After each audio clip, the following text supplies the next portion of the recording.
শহীদ president Zia রহমানের একটা উক্তি ছিল যে I will make politics difficult for politician. তো হাসনাতের মতো এরকম যদি 10 জন 20 জন 50 জন এমপি কাজ শুরু করে, তাহলে বাংলাদেশে সস্তা রাজনীতি যারা করতে চান তাদের জন্য রাজনীতি খুব ডিফিকাল্ট হয়ে যাবে। এবং এটাই সম্ভবত পরিবর্তনের সূচনা।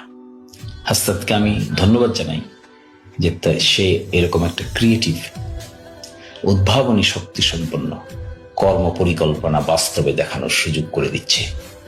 এবং এটি প্রত্যেকটা এমপি সাহেবকে, প্রত্যেকটা উপজেলা চেয়ারম্যানকে, প্রত্যেকটা ইউনিয়ন চেয়ারম্যানকে সরকারি টাকার এই হিসাব যখন জনগণের সামনে তুলে ধরতে পারবে, তখনই একটা ব্যতিক্রম আবহাওয়ার তৈরি হবে।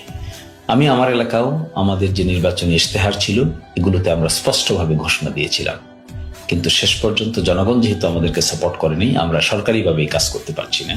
তারপরে বেসরকারিভাবে আমরা করার চেষ্টা করছি। তো আমি আহ্বান জানাবো সকল নির্বাচিত এমপিকে,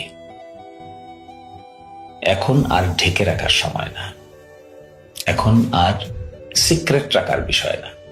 সরকার, সরকারি ফান্ড, জনগণের অর্থ কোন দিক থেকে আসছে, কোন দিক থেকে খরচ হচ্ছে, এটার স্পষ্ট জবাবদিহিতা জনগণেরও থাকতে হবে, এমপি সাহেবেরও থাকতে হবে। তবেই রাজনীতিতে ছক্কা মারতে চান যারা, যারা হঠাৎ আঙ্গুল ফুলে কলা গাছ হয়ে যেতে চান, তাদেরকে আপনি এই ধরনের জবাবদিহিতামূলক রাজনীতি প্রতিষ্ঠা হলে আর রাজনীতির ধারে কাছেও খুঁজে পাবেন না।